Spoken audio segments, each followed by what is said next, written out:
The DFW market has been extremely interesting lately for us data geeks. There's been some contradicting numbers and things that indicate that it might be trending to a buyer's market, other things may be a seller's market, and it can be a little hard to decipher. So the people that don't study the data every day, like me, how would you even understand or know what to do in certain situations if you didn't have videos like this? So stay tuned. I want to help demystify what's really happening in the DFW market and hopefully help guide you to make smarter decisions. That's my big goal, is to help you make smarter decisions with real estate and build some wealth over time. I'm Kiel Lindsey, your property geek with the Smith team here locally in DFW, brokered by eXp Realty. And I would love it if you'd hit that like button if you get any value out of this video at all. So without further ado, let's dive in. There are a couple key metrics that I really like to talk about. The first one is the number of new listings.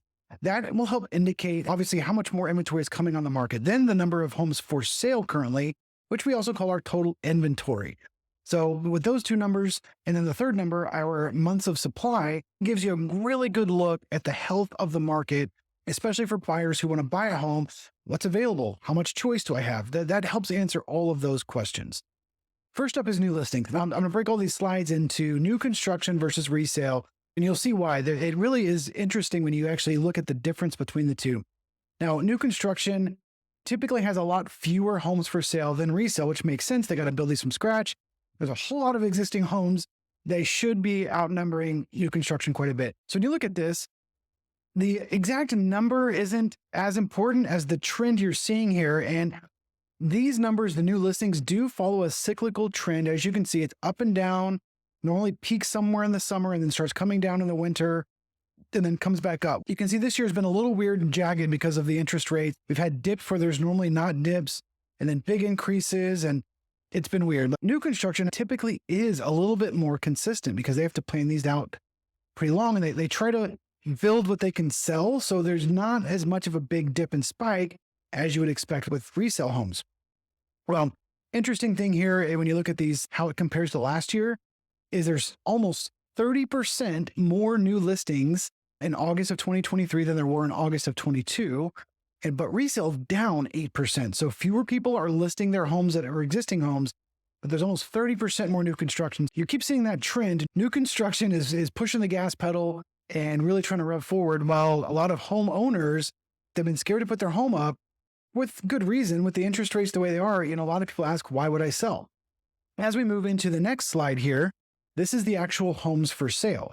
New listings is one indication, but obviously closings, how many come off the market, can help with that. So we're down 8% in resale homes or for new listings. We're only down 1% from last year for how many homes are actually for sale. So we do have fewer homes for sale resale-wise than last year. New construction, though, is up 5%. So 28% more new listings, but only 5% difference, which means new construction homes are flying off the market. They're doing a very good job right now of meeting demand, meaning they're not building, even though they're building a lot more, they're not really building a whole lot more than the demand dictates, which is healthy for the market. You don't want just a flood of houses. Although it's interesting that new construction is flying off the market, yet resale is still not as active as we would like. And when we transition from this over to months of supply, that gets even further evident. So months of supply is a real quick math equation. I know, nerdy math, but it's a math equation that says how many homes are for sale right now, and if no new homes hit the market, how long would it take for all of those homes to be sold? And it's interesting when you break this down by resale and by new construction, because when you look at the new listings and the homes for sale like we just did, new construction's been putting more homes on the market than any other year. So 30% more new listings, 5% higher inventory, and yet their months of supply are down 27.3%. So the rate of sale is really what's changing here. And you can see there's a huge demand for new construction, whereas resale, it's 25% longer. So even though there's only 1% fewer homes for sale, there's 25% more months of inventory, meaning the demand for resale, for whatever reason, has dropped over the last 12 months. There's still a lot of builders offering a lot of buy downs and concessions to buy down your rates and get you into the homes and give you benefits for that because they know the market's tough for buyers. All that being said is that if you're looking to buy a home, new construction might be for you.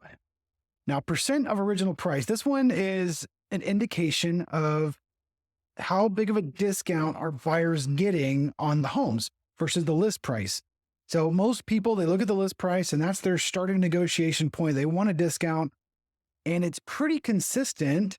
97.7% for resale, 97.5% for new construction, pretty close.